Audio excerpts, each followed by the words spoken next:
Hello and welcome to All Acclaimed Comics, a haven for all things comics. Since it's Halloween, I want to fill our hearts with all things fearful and thrilling. So for my Halloween special, I thought we'd discuss my top 5 best story lists of not only one of the greatest, but frightful Batman villains ever created, Scarecrow, the Master of Fear.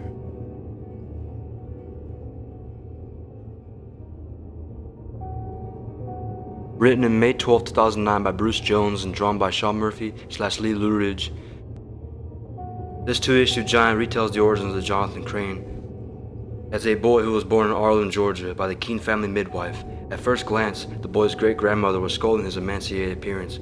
It was the first look at her heartlessness.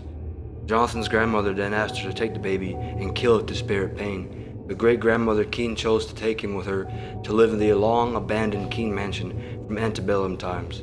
It would be the last time the boy saw his mother for a very long time. As the book progresses, the reader witnesses the horrors Crane experienced by his great-grandmother as she tortures and punishes him each time he disobeys her or reads from Granny's collection of forbidden books. Locking him in an abandoned chapel as a murder of crows come down and strikes at the helpless boy, supposedly purging the devil's tongue from his soul.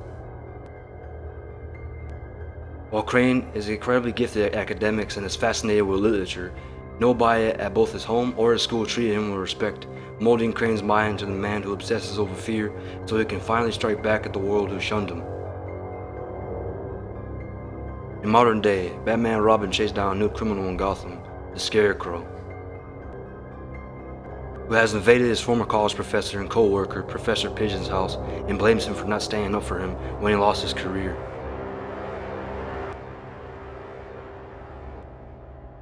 Crane later injects Professor Pigeon with fear toxin, creating an hallucination of the professor chained up in front of a lion amidst an onlooking audience in a gladiatorial coliseum, where Scarecrow is standing, simply enjoying the view.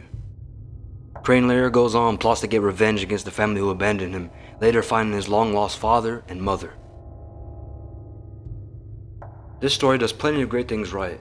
It's always fascinating to see a Scarecrow origin story retelling Crane's tragic origin. Seeing all he went through makes you understand how a human being could become a fear-mongering psychopath. How could his family live with themselves after what they did to Jonathan? While Batman and Robin are a great duo in the story and are tasked with figuring out exactly who Scarecrow is and how his terrifying fear toxin came to be, despite our heroes learning to adapt to the toxin and overcome their fears, there's not much we haven't seen before, even if it's tweaked this time around so that Robin has more time to evolve and mature. Of course, the root star of this book is the Scarecrow. The effects of his fear toxin are some of the greatest there is in comics, drawn wonderfully by Sean Murphy. You can say the art is kinda cartoonish, but I think it works perfectly well with the gothic tone this book provides. Scarecrow's design itself is not the greatest costume design ever, but it's a nice modern take on the character. I love his mask, the big white cross and cape. Not just a fan of the rolled sleeves though. I also wish he used that mask more. I mean, look at it. As for pacing, never once did I feel bored reading this story. However, Crane's reasoning for striking back at his fellow professor doesn't make enough sense because he deliberately pointed a gun at his students, just so he could prove a point. Even if it was a blank, it was his fault he got fired, no one else. I'm also not a fan of the multiple bird-related last names, however. I mean, come on, Professor Pigeon? Who thought that was cool? Overall, any fan of Scarecrow would have to pick this up, especially if you love gothic horror novels. There's a lot for you to love here. Even though this is a great book, it's at number 5 because I believe our next pick is just a bit more sympathetic and focused.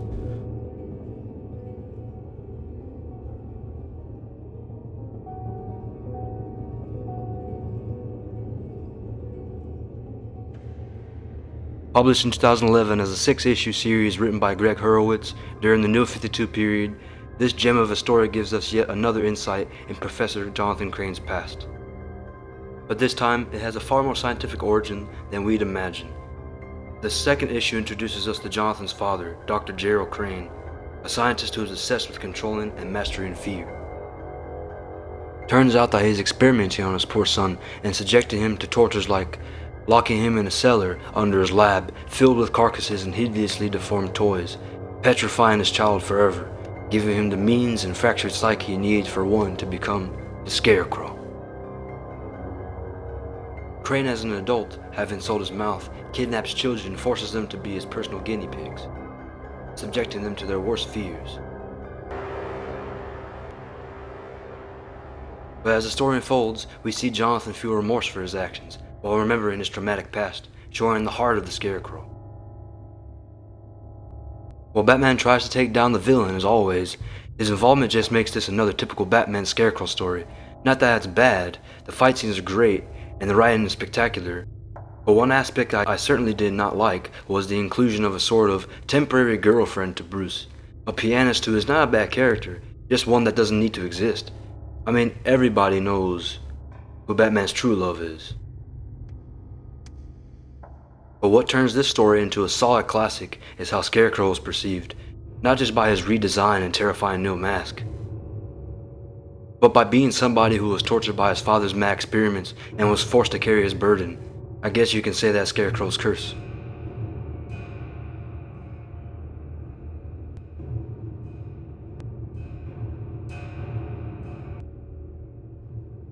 Otherwise known as Detective Comics 571, written by Mike W. Barr and illustrated by Alan Davis in 1987.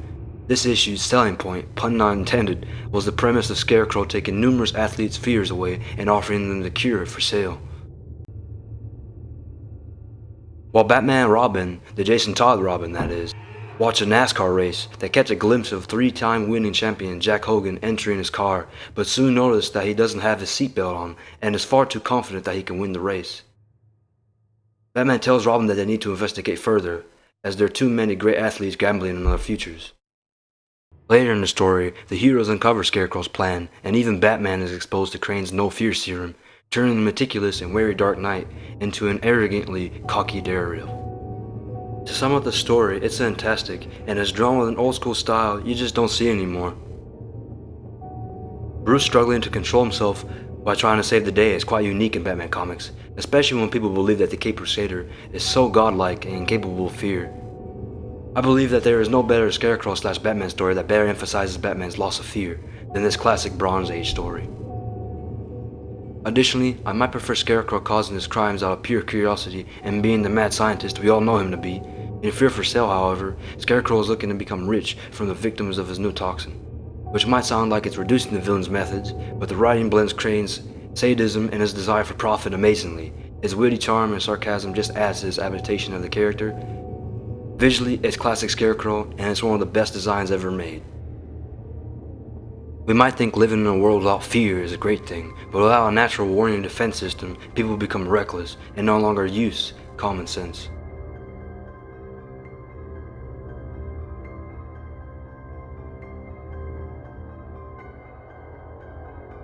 Written in 1999 by Kevin K. Grayson and colored by Pamela Rambeau as the third story in the Batman No Man's Land arc, a massive saga where Gotham is hit by a powerful earthquake, crippling the city while the nation abandons it, forcing many to evacuate, all except those who wouldn't leave, such as the police, nicknamed the Blues, and of course Gotham's mass protectors, which includes a new Batgirl, Cassandra Kane, due to Barbara Gordon's paralysis by the Joker and the Killing Joke. Everyone is trying to maintain order and protect those who have survived in a now divided up Gotham, where its infamous criminals have each claimed their territory. Fear of Faith picks up with Scarecrow deciding that his next target will be a church, now a shelter filled with the survivors and numerous priests, including the brave and idealistic Father Chris. Scarecrow sees the people burning books to keep warm from the cold, all except one, the Holy Bible. Crane sees it as futile to hope and believes that Gotham must be plunged into permanent darkness and unending fear. As the book goes on, we see Crane manipulate the survivors and does everything he can to make them go mad, despite Father Chris's kindness to him and offering the Maestro of Madness a place to stay in the church. We learn that Father Chris and his people are lacking supplies, and Crane uses this as another weapon to ruin the survivors' hope, getting Father Chris to make a deal with the Penguin, who tells the father that he can supply the survivors with food/water. In return, Father Chris must allow Penguin to stash weapons in the church. While Batman makes his usual appearance, Huntress stands out in the story as she pleads for Father Chris to not allow Scarecrow to manipulate the shelter. He refuses, but she is unable to leave the people at risk and gets Batman involved. All while Scarecrow carefully plans his next move to rid the survivors of their undying hope.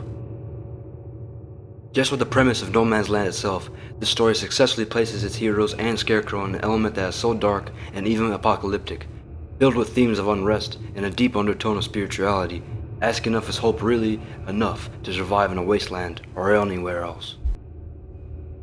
Kane's design is also one of my favorite designs for Scarecrow ever. I love his red, demonic eyes, and his stitched up costume has so amazing intricacies to it.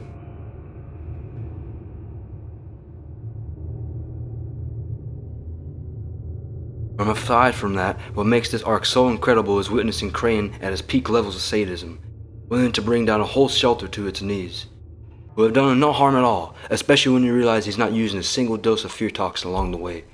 Crane is willing to plan all this madness, just to see what happens. To witness maybe his greatest experiment come to life, just for the sheer joy of it.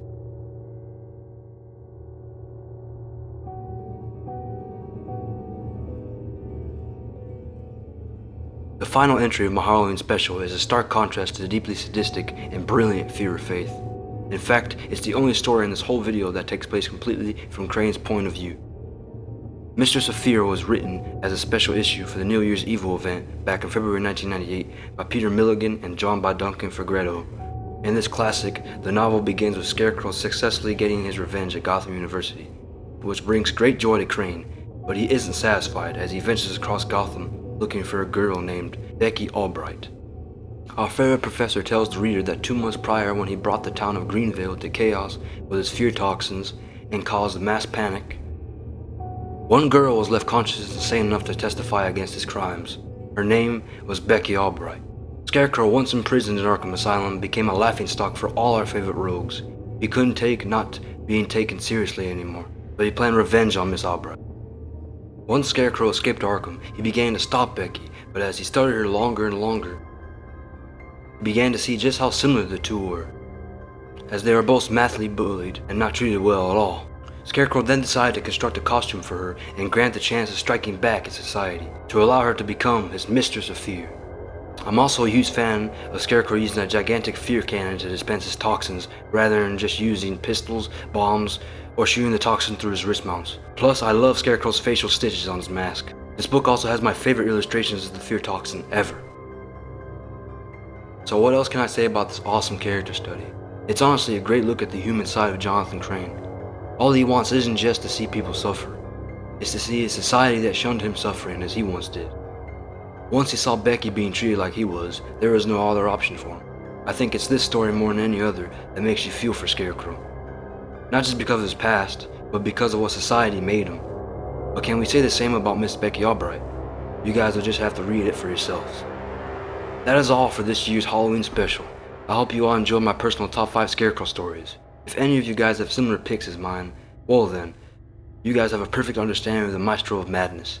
But if y'all have different opinions, please feel free to jot them down in the comments. Anyways, have a happy Halloween and please look behind you. You never know where the master of fear might lurk.